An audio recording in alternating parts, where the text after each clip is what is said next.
Bien, voy a volver a grabar la clase de ayer. Vamos a empezar primero con el cálculo manual, ¿ok? Vamos a repetir todo. Vamos a empezar a ver lo que son los métodos de cálculo. Aquí podemos ver que vamos a partir de la ecuación de Bres, que ya habíamos explicado anteriormente, que hemos hecho en clases presenciales una explicación desde dónde nace esta ecuación, ¿no? Entonces, bajo el análisis de energías, nace la ecuación de Bres y observamos que es una ecuación diferencial. Entonces vamos a tener que tratar con ecuaciones diferenciales que no tienen una solución analítica. La solución que le vamos a dar a esta ecuación, que esta es la que vamos a utilizar para los cálculos, es una solución numérica, la cual tiene, o bueno, al menos en este curso vamos a ver dos métodos de cálculo, ¿ok?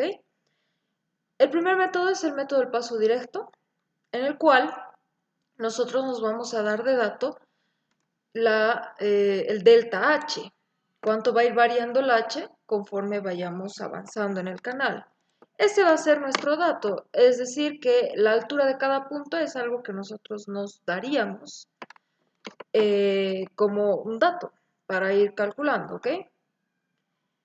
Y esta es la ecuación que se utiliza para calcular la posición sobre el lecho del canal. Esta sería como nuestra posición en X, ¿ok? Y el método estándar, que es al revés, nos vamos a dar de dato el delta S. ¿Cómo vamos a ir aumentando en la posición que está sobre el lecho del canal? Y la ecuación que utilizaríamos para calcular las alturas sería esta de acá. La ecuación, o bueno, el método que nosotros vamos a utilizar más va a ser el del paso directo, ya que este método es mucho más estable que el método estándar, ¿ok? Es mucho más estable, entonces aquí sí podríamos trabajar más tranquilamente con este método de acá. Ok, para resolver estos dos métodos, si ustedes se fijan, aquí hay un phi de h. Y ustedes se preguntarán qué diablos es el phi de h. El phi de h es precisamente la función que se ha creado de lo que viene siendo esta ecuación diferencial, derivada de la altura con respecto a la posición, que viene siendo esto. Si nosotros vemos cada término de acá, vamos a observar que cada uno de estos está o ya sea constante, independiente o en función de h. Por ejemplo, la pendiente del canal es algo independiente, no va a depender de h para nada. Acá, este término de acá, que viene siendo el término de la pendiente de la línea de energía que sale de la ecuación de Manning, como vemos acá, es simplemente despejar de la ecuación de Manning la pendiente y vamos a tener la pendiente de la línea de energía. Este término de aquí, vemos que tiene caudal, que es un término independiente, tiene el coeficiente Manning, que también es un término independiente, pero tiene el perímetro mojado y el área mojada, que estos dos dependen de h, de la altura. Aquí abajo vemos este 1 menos la pendiente, todo este término va a ser totalmente independiente, no depende de h. Y acá viene estando el Freud elevado al cuadrado, el cual tiene caudal elevado al cuadrado, tiene gravedad, que son los términos independientes, tiene ancho de superficie y el área mojada. Ambos términos, ancho de superficie como el área mojada, dependen de h. Los dos son dependientes de h. Por lo tanto, toda esta función vemos que la única variable viene siendo h. Perfecto. Entonces, dicho eso, ya sabemos qué es el phi de h, esta función de acá, que es totalmente dependiente de h, la llamamos phi de h, o sea, toda esta parte de acá, todo eso. Entonces ya sabemos qué es phi de h, que es la ecuación de Bres, vamos, ¿ok? Vamos a hacer un ejemplo, el ejemplo que es el primer ejercicio de su práctica, no lo digan. Entonces vamos a resolver este ejercicio. Primero les voy a explicar cómo resolver de forma manual para que se entienda bien cómo se hacen los cálculos, ¿ok? Y en el siguiente video les voy a enseñar cómo programarse una hoja en Excel para que ustedes puedan hacer estos cálculos más rápido. Y así puedan verificar resultados al momento de hacer su práctica académica, ¿ok? Les recomiendo mucho hacer esa práctica académica porque de ahí prácticamente sale el examen, ¿ya? Conmigo vamos a hacer un par de ejercicios más extras que no están en su práctica, que les va a ayudar mucho también para su segundo parcial, ¿está bien? Mientras tanto, vamos a resolver este ejercicio. Es algo simple porque solamente tiene un tramo. Entonces vamos a empezar a analizar los datos que nos da. Primero nos da el caudal. Perfecto. Nos da la pendiente del canal, nos da la longitud de ese canal, ese tramo, nos da el ancho de superficie, nos da el coeficiente de Manning, nos da este HG, es altura de compuerta, height gate, y este HR es la altura del reservorio. Height, no sé qué, no sé cómo se pronuncia reservorio, pero ahí va, altura del reservorio y altura de compuerta. Entonces, les voy a explicar un poquitito lo que viene siendo los datos. Hay otros datos extras en algunos otros que puede que no se entienda muy bien. ¿Ok? Ahorita les voy a explicar de qué va. Muy bien, veremos. Es importante recalcar que este B es el ancho de superficie, ¿verdad? Que cuando hemos empezado el capítulo hemos dicho que hay consideraciones bueno, hay ciertos cambios en la nomenclatura. En el primer parcial le llamábamos T, pero en el libro de Berlamont está como B el ancho de superficie. Entonces, ese B es el que te da acá. ¿Cómo saber qué tipo de sección es? Acá hay una diferencia, fíjense. Acá te da, no el ancho de superficie, te da la base del canal y te da un ángulo de inclinación. ¿Ángulo de inclinación de qué? Del talud. ¿Qué talud? A ver, si tiene una base, si tu canal tiene base y te está dando el ángulo de inclinación, será pues una trapezoidal. El ángulo de inclinación que te da es ese de ahí, ese tita. Ahora, dato extra es que si ese tita es 45 grados, de aquí hay que hallar z, porque nosotros trabajamos con z. Si tita es 45 grados, z será igual a 1, ¿ok? Porque ustedes recuerden que si tenemos una función con una recta de un ángulo de inclinación de 45 grados, x va a ser igual a y. Estos dos van a ser iguales. Por lo tanto, sabemos que cuando eso sucede, z es igual a 1, ¿ok? Eso solo cuando pasa que el tita es 45 grados, ¿está bien? Si nos da otro tita, ahí hay que hallar. Pero en esta práctica no hay ningún tita diferente a 45 y en el examen menos. En el examen van a ser canales rectangulares, ¿ok? Entonces, si te da una base y te da un ángulo de inclinación, quiere decir que es un canal trapezoidal. Si te da únicamente este ancho de superficie, quiere decir que es simplemente es un canal rectangular. Ya que no te da otro dato, entonces asumimos que este ancho de superficie va a ser igual a la base de tu canal. Y cuando eso sucede, cuando la base iguala al ancho de superficie, se trata de un canal rectangular. Si te diera únicamente un ángulo de inclinación, quiere decir que es un canal triangular, ¿ok? Y creo que esas son las variantes que puede existir. Nunca he metido algo parabólico ni nada de estas cosas, ¿ya? Así que no se preocupen. Pero ya saben, si a ustedes se les da solamente este ancho de superficie, quiere decir que este ancho de superficie va a ser igual a la base. Y eso sucede solamente cuando tenemos canales rectangulares. Repito, ¿ya? Para que no haya duda. Ahora, acá te da C. Si ustedes ven acá, te da un C. ¿Qué es este C? Es la altura de agua que está por detrás de la compuerta. Aquí te da una altura de compuerta, ¿verdad? Aquí está tu canal y aquí hay una altura de agüita. ¿Qué va a ser ese C? Va a ser la altura de agüita que está detrás de tu compuerta. Eso es C. ¿Para qué sirve ese C? Para calcular el caudal que está pasando por ese canal, ¿ok? Eso lo vamos a hacer. Les voy a explicar sobre compuertas, es lo que quiero hacer, es el ejercicio que quisiera hacer con ustedes. Para eso, entonces, ahí les voy a explicar cómo manejar esa alturita, que ya les ha debido explicar el doctor, así que tan perdidos no están, ¿ya? Aquí estamos repasando nomás lo que el doctor ya les explicó. Muy bien, entonces eso con respecto a los datos que se les da en sus prácticas. Y ahora sí, sabiendo eso, vamos a empezar el ejercicio, a resolverlo. ¿Qué es lo primero que tenemos que hacer? Es calcular alturas críticas y normales. Es menester calcular ambas alturas para saber qué tipo de flujo estamos teniendo. Si es una pendiente tipo S, si es una pendiente tipo M, etcétera, etcétera. ¿Ok? Muy bien.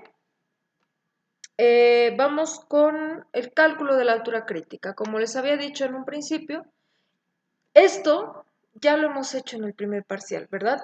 Todo el primer parcial nos entrenan para hacer esto en 5 minutos. Entonces, si ustedes escuchan altura crítica, condición crítica, se les tiene que venir de inmediato esta ecuación que la hemos estado viendo todo el primer parcial. Profundidad hidráulica entre 2 va a ser igual a la carga de velocidad, ¿ya? Sabemos que de aquí podemos simplificar esto y vamos a poner todo en términos del caudal, en términos que nosotros manejamos, ¿ok? ¿Qué quiero decir? Que la profundidad hidráulica va a ser el área dividido entre el ancho de superficie. Le puedo llamar T como le puedo llamar B, no se olviden que T es igual a B, da igual, ya por costumbre le he puesto T, pero pónganle B, pónganle como quieran, la cosa es que se entienda que el ancho de superficie T va a ser igual al ancho de superficie B, T de Vente Chau, B de Berlamont, ¿ok? A B de Berlamont, pero eso quiero que se entienda, es lo mismo, lo mismo. Entonces, si algún rato se me va y pongo T, ustedes entiendan que estoy refiriéndome al ancho de superficie, ¿ya? Muy bien. La velocidad es caudal sobre área, por lo tanto, caudal al cuadrado dividido entre el área al cuadrado. Vamos a llevar todos los términos dependientes de h a un solo lado de la ecuación y todos los términos independientes al otro lado de la ecuación. ¿Qué términos dependen de h? Va a ser el área y el ancho de superficie. Esos dos van a ir a un solo lado de la ecuación. Por lo tanto, aquí será área elevado al cubo dividido entre el ancho de superficie. Y aquí estará quedando, bueno, este cuadro pasa a multiplicar, ¿no? Y aquí estará quedando el caudal elevado al cuadrado entre la gravedad. Muy bien, sabemos que con este dato entendemos que se trata de un canal rectangular. Al ser este un canal rectangular, sabemos cuál es el área y sabemos cuál es el ancho de superficie. El área viene siendo base por la altura. ¿Cuál altura? La altura crítica, porque estamos partiendo de una condición crítica, ¿ok? Y como eso está elevado al cubo, ambos van a estar elevados al cubo, dividido entre el ancho de superficie. El ancho de superficie para un canal rectangular viene siendo la misma base, igual a el caudal elevado al cuadrado entre la gravedad. Vemos que aquí una base se va a simplificar con esta de acá, y como la base es término independiente, lo vamos a pasar al otro lado de la ecuación. Por lo tanto, estaría quedando h cubo igual al caudal elevado al cuadrado dividido entre la gravedad por esta base al cuadrado pasa a dividir. Entonces, en conclusión, vamos a tener que la altura crítica va a ser igual a la raíz cúbica del caudal elevado al cuadrado entre 2 veces la base elevado al cuadrado. Esto única y exclusivamente para canales rectangulares. Bien, entonces vamos a pasar a reemplazar nuestros datos.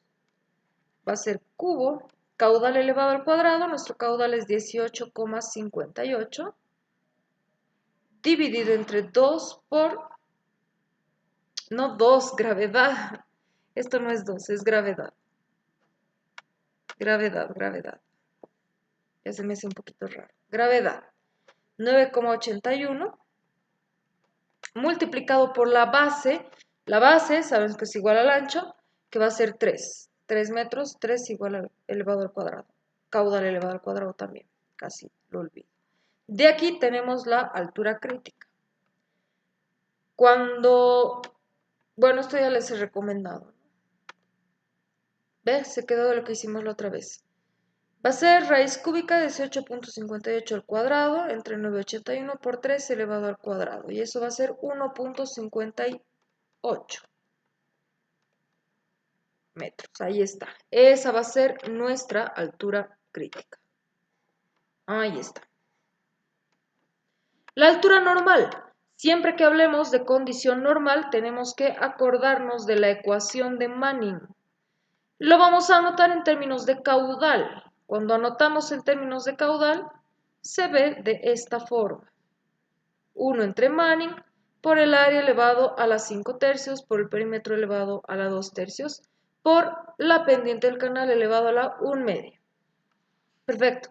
Tenemos todo. Tenemos el caudal que va a ser 18,58 igual a 1 entre el Manning que era 0,02 por el área que es base, sabemos que la base va a ser 3 por la altura, eso es lo que queremos hallar, ¿cuál altura? La altura normal, elevado a las 5 tercios, dividido entre el perímetro. Perímetro va a ser base más 2 veces la altura normal, elevado a la 2 tercios, por la pendiente del canal 0,01 elevado a la 1 media.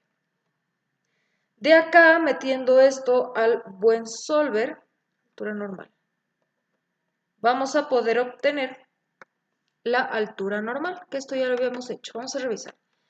18.58 el caudal, 1 entre Manning por 3 por la altura, nuestra incógnita elevado a la 5 tercios, dividido entre 3, más 2 veces la altura, nuestra incógnita a la 2 tercios, por 0.01 a la 1 media. ¿Está bien? Vamos a ver la solución y la solución es 1.5 metros de altura normal.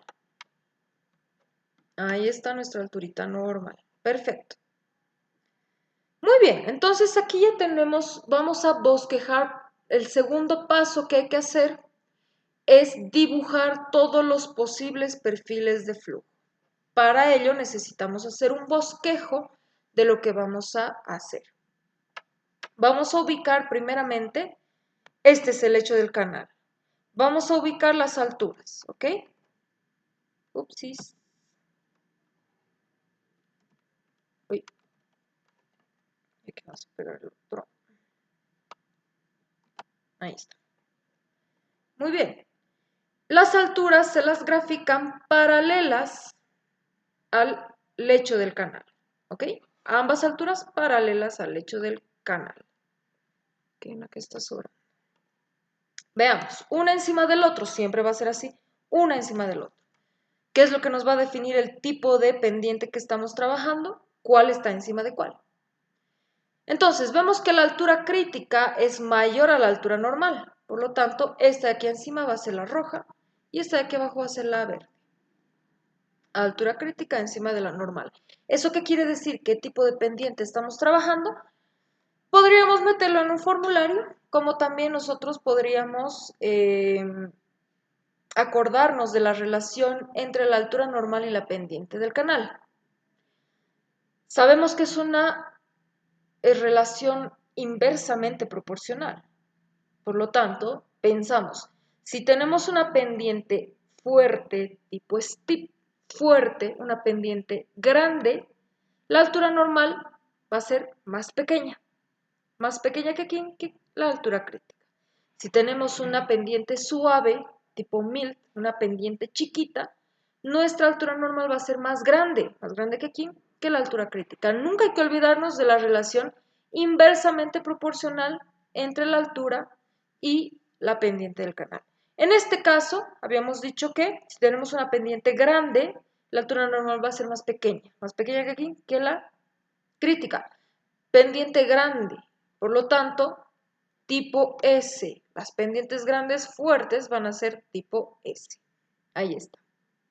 Entonces no hemos necesitado ningún formulario para ello. Muy bien, vamos a ubicar nuestras condiciones de borde. Nos dan una altura de compuerta y una altura de reservorio. La altura de la compuerta nos están dando a 1.5. Malamente está coincidiendo con la altura normal. Están siendo lo mismo. Se complica un poco la cosa. Ahorita vemos. Y nos están dando una altura de reservorio que va a estar a 1.7.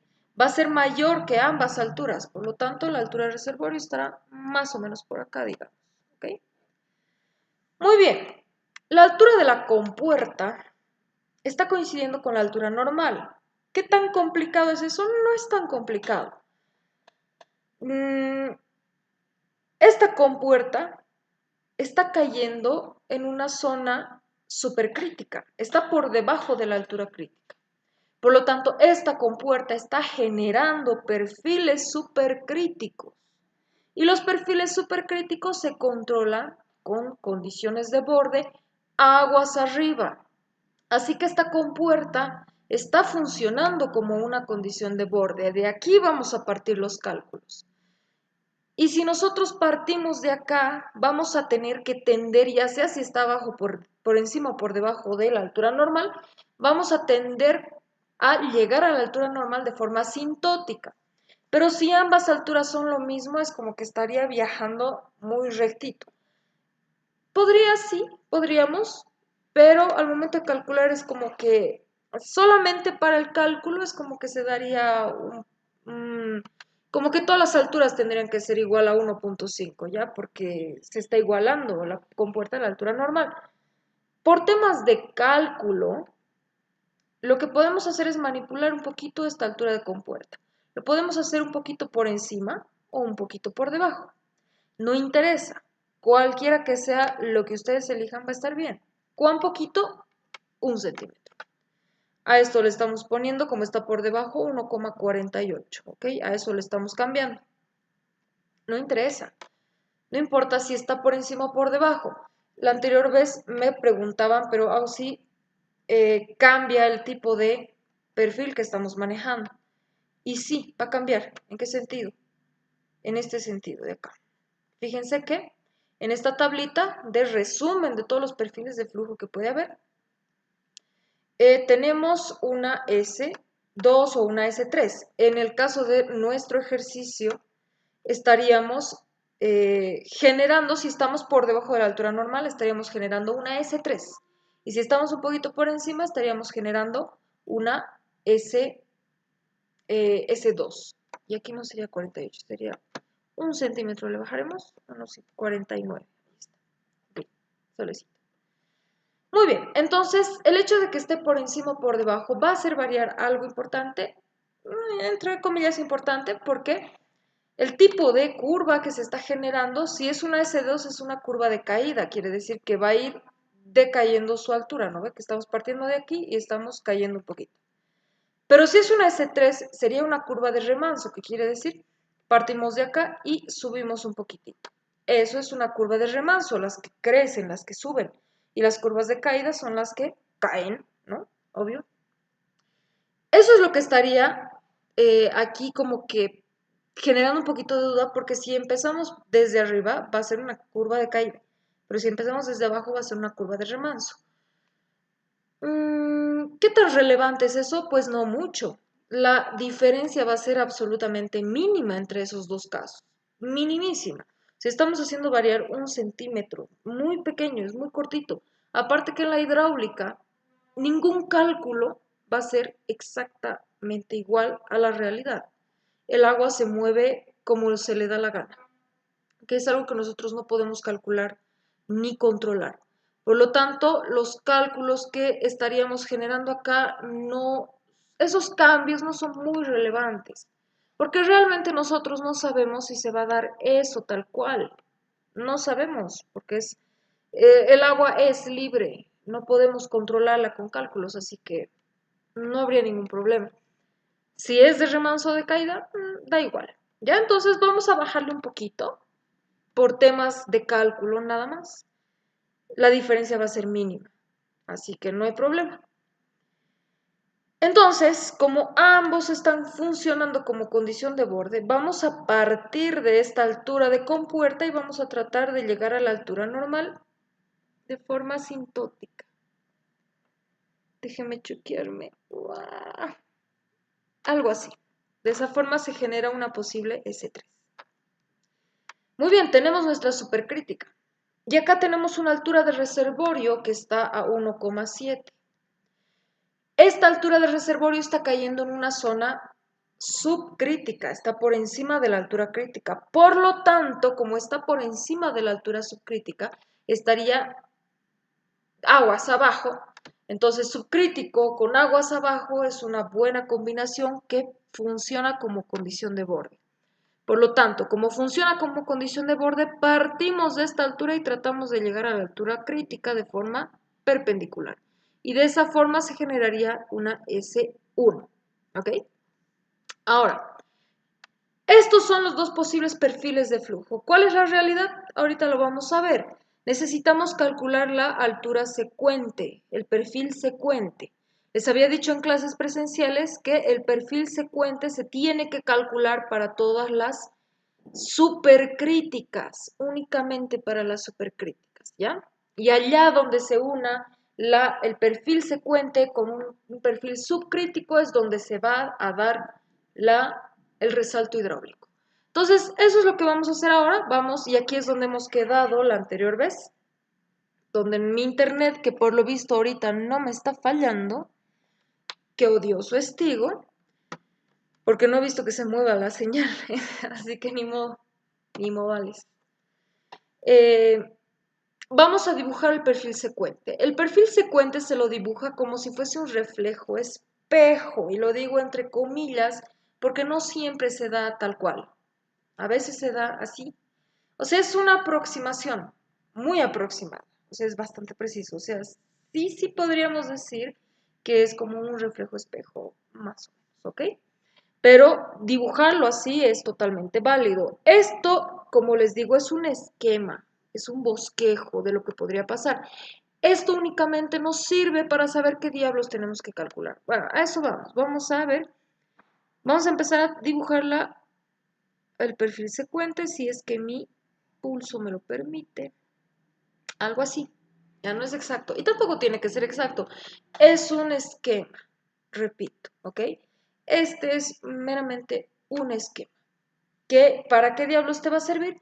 Para que tú sepas qué perfiles tienes que calcular, de dónde tienes que partir, cuáles son tus condiciones de borde, etcétera, etcétera. No es un dibujo a escala como te piden ciertos docentes en sus ciertas materias odiosas, ¿no ven?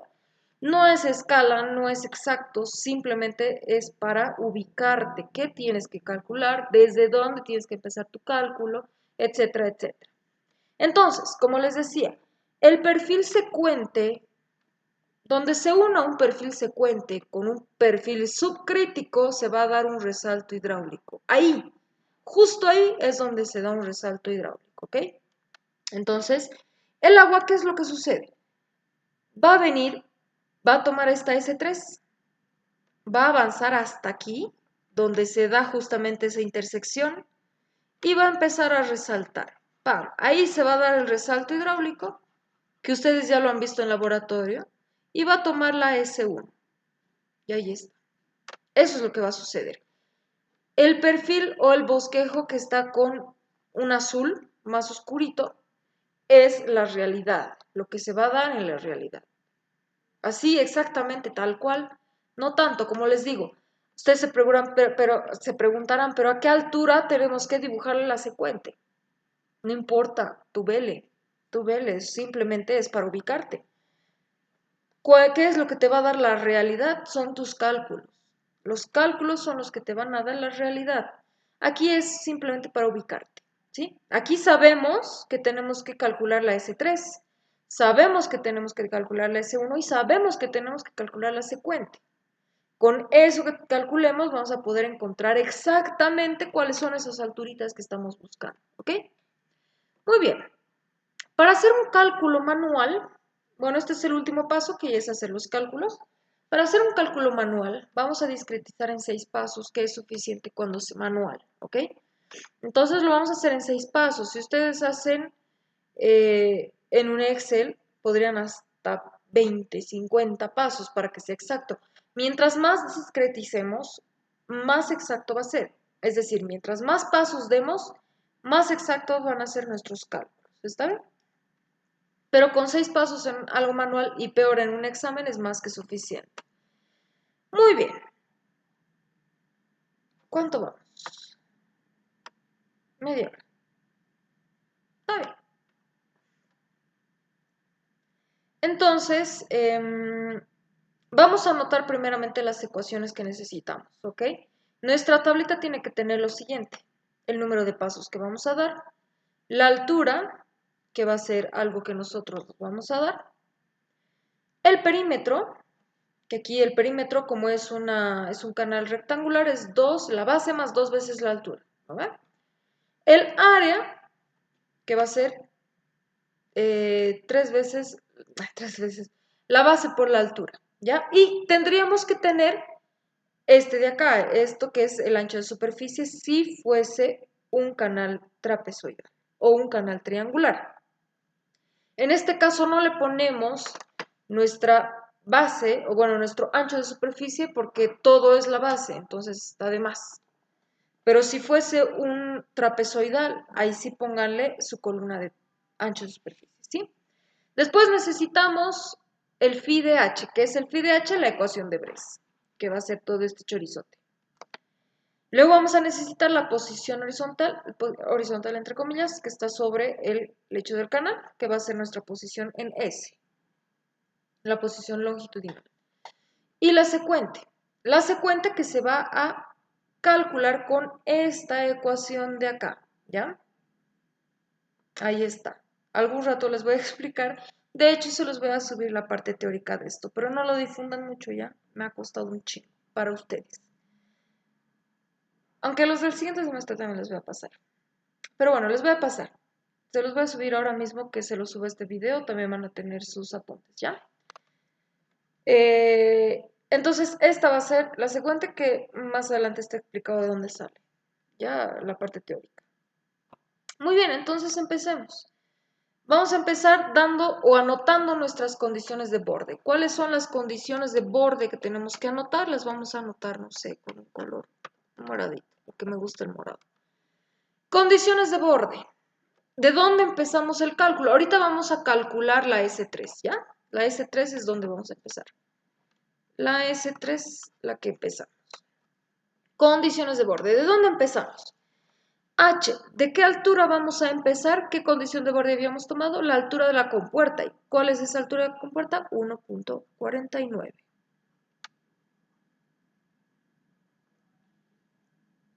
Muy bien, ¿en qué posición en el eje longitudinal está? En la posición 0. Estamos justo aquí, en el punto inicial. Perfecto, esas van a ser nuestras condiciones de borde. Ahora, ¿qué sigue? Lo que sigue es darnos un delta H, ¿ya? Este delta H no siempre es exacto. El delta H es muy inestable. Y hasta ahorita no he encontrado una manera de estimarlo de la mejor forma posible. Es bastante inestable. Y ya van a ir viendo los ejercicios que vayan resolviendo. Y los que vayamos a hacer en el Excel es bastante inestable. Es una vaina achuntarle al delta H, ¿ya? Y les voy a ir explicando el por qué. Pero podemos darle una aproximación de la siguiente forma. El delta H lo podemos calcular de la siguiente forma. Vamos a restar alturas. Si mal no recuerdo, ahorita lo vamos a ver. Vamos a partir del punto a dónde queremos llegar.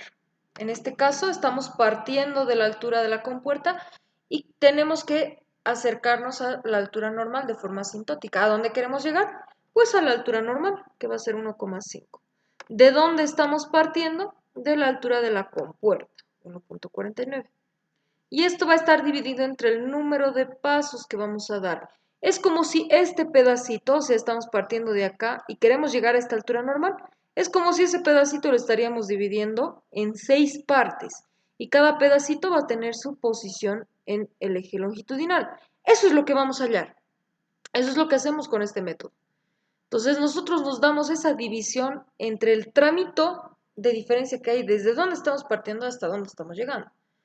Y lo que hallamos es precisamente su posición en S. ¿Ya? Eso es lo que se hace.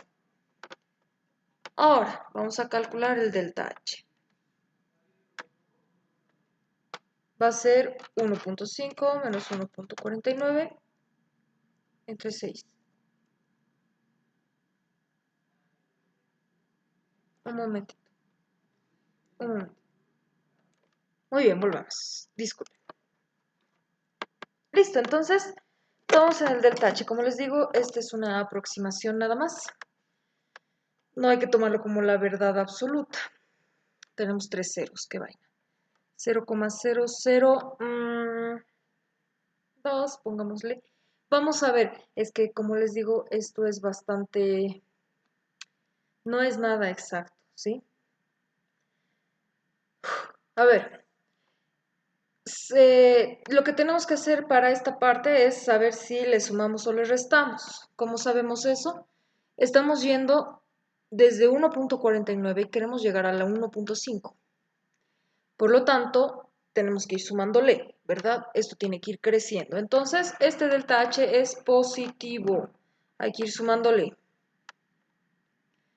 Muy bien. Una recomendación que hace el doctor, que sí lo veo bastante buena, es que ustedes vayan llenando fila por fila y no columna por columna. ¿Saben qué voy a...?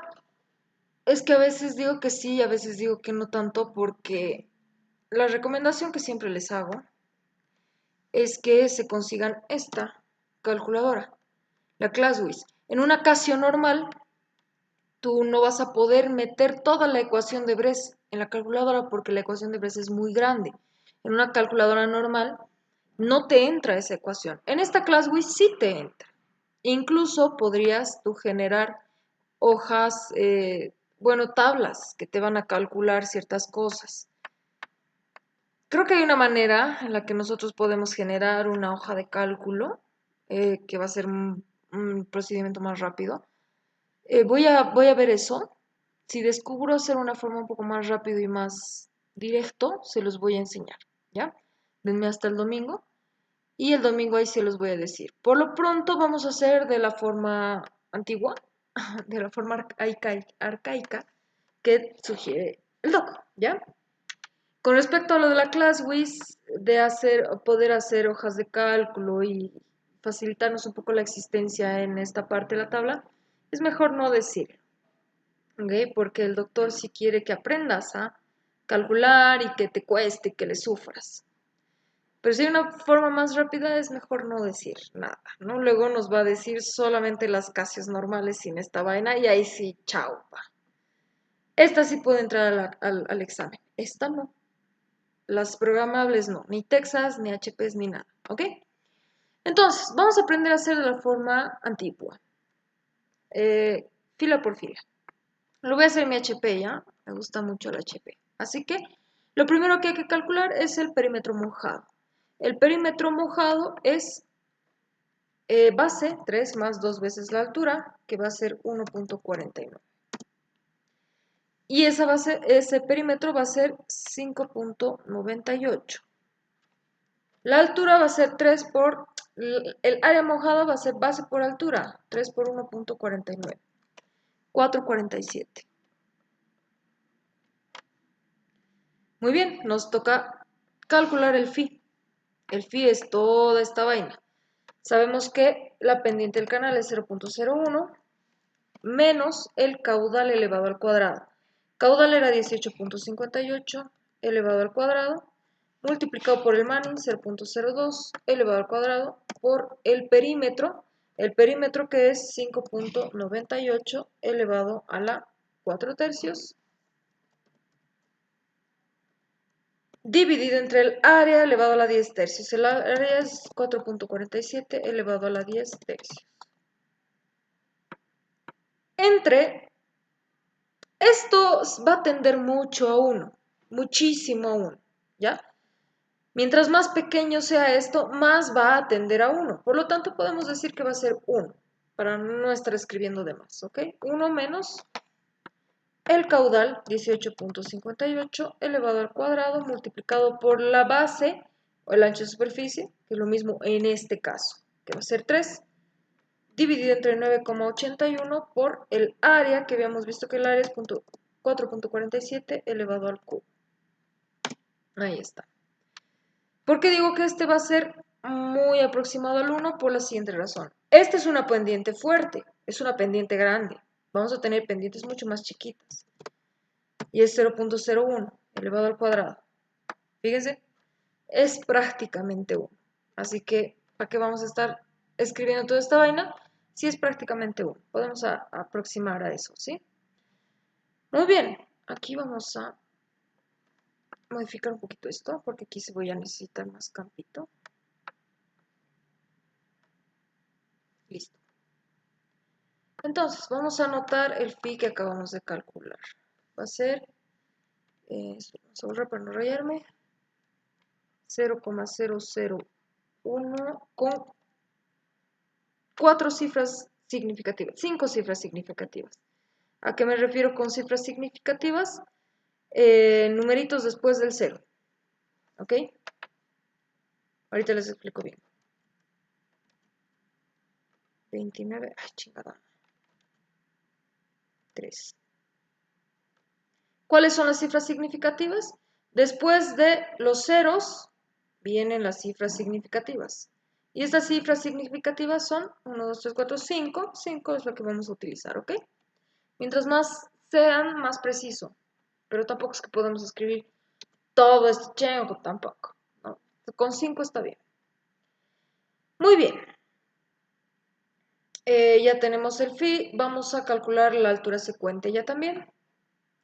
La altura secuente es la altura 1, que va a ser esta de acá.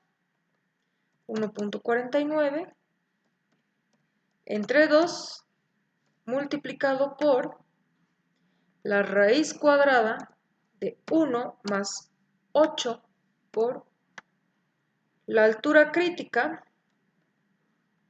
¿Altura crítica cuánto era? 1.58, ¿no? Vamos a ver ahorita. Dividido entre el H1, que va a ser de esta columna, 1.49, y todo esto elevado al cubo. Menos 1. Vamos a ver si no me he equivocado. Ya está. Vamos a verificar esto de la altura crítica, ¿ya? Ahí está bien. Listo. Entonces la altura secuente es 1.67.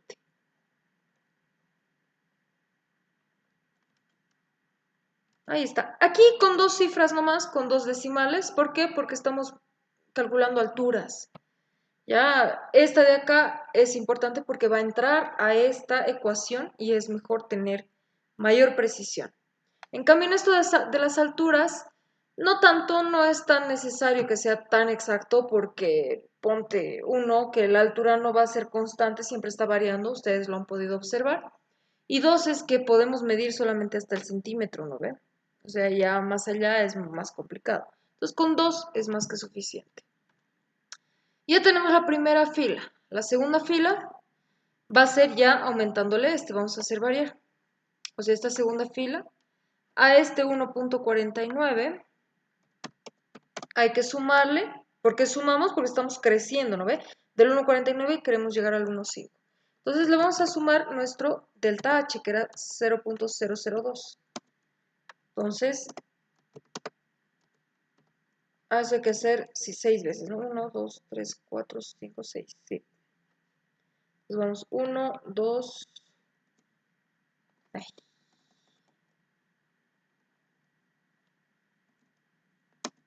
3, 4, 5, 6. Ah, no, me pasó. Listo. Entonces vamos a anotar. 1.492. Y aquí vamos a volver a hallar todo. O sea, esto es tediosísimo, ¿ya? Vamos a hacer esto más y luego lo corto y volvemos a empezar.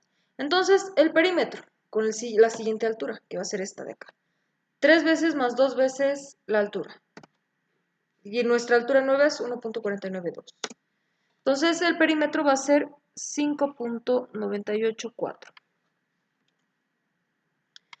El área va a ser la base por la nueva altura, que nueva altura va a ser el 1.492. Uy, mi espacio. Ay, ya se va a acabar el espacio, ahorita lo voy a cortar un cachito. Que va a ser 4.476. Ahora el phi, menos mal aquí se queda. El phi va a ser, ¿qué va a cambiar? Esto se mantiene, esto se mantiene, esto cambia porque es el perímetro. El perímetro va a ser 1.984. El área también va a cambiar. El área es 1.476. Aquí abajo tenemos caudales, eso se mantiene, esto se mantiene, este va a cambiar. Aumentamos el 6. Y voilà, creo que eso es todo.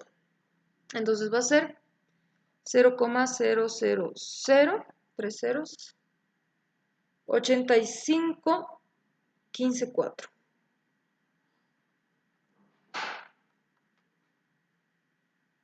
Sí, en efecto, ahí está. Muy bien, ahora sí vamos a calcular el S.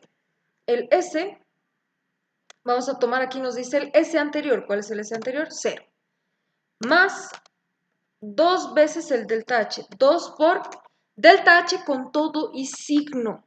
En este caso teníamos un signo positivo, por lo tanto, le ponemos con todo y su signo positivo. Dividido entre el delta H. El delta H anterior va a ser este de acá, que le hemos puesto hasta el 3, más el H actual, que va a ser el que acabamos de calcular, este de acá, que le hemos puesto hasta el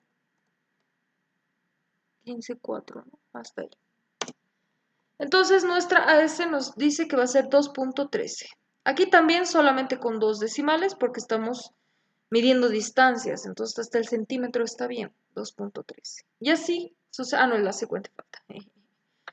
La secuente, aquí está. La altura 1, que ahora en este caso está siendo esta altura, 1.492. Adentro tenemos 1 más 8, altura crítica se mantiene, esta altura va a cambiar, 1.671. Ahí está.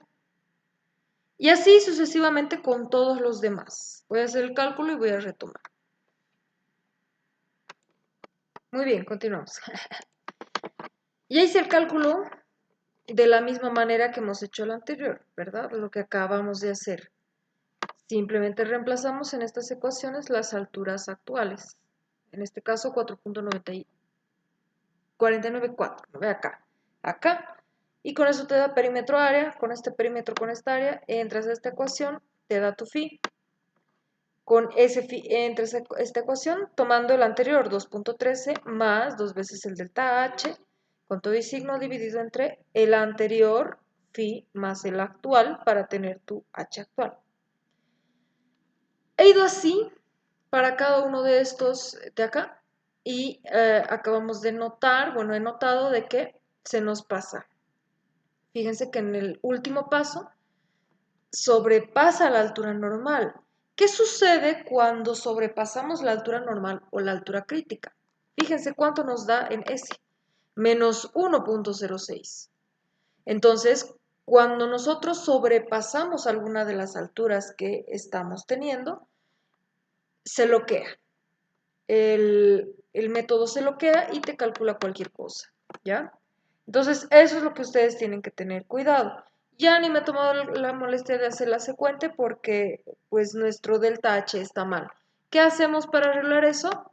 Reducirle al delta H en este caso, para que no se nos sobrepase, ¿ok? Para que no se nos pase, podemos reducirle al 0.01.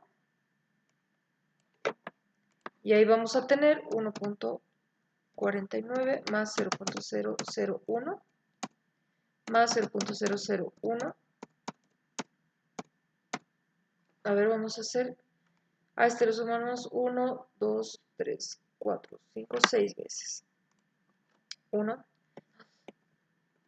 2, 3, 4, 5, 6. Hasta el 1.496 estaríamos llegando. Es totalmente óptimo, está bien. Hasta ahí está bien. Entonces podríamos utilizar este de acá, el 0.001, para no sobrepasarnos la altura normal. ¿Ok? Ahora no sé si rehacer todo este cálculo o dejarlo así porque lo que me importa es que ustedes sepan cómo calcular, que vendría siendo lo mismo. Para cuando se los suba se los voy a corregir, ¿ya? Esta parte teórica.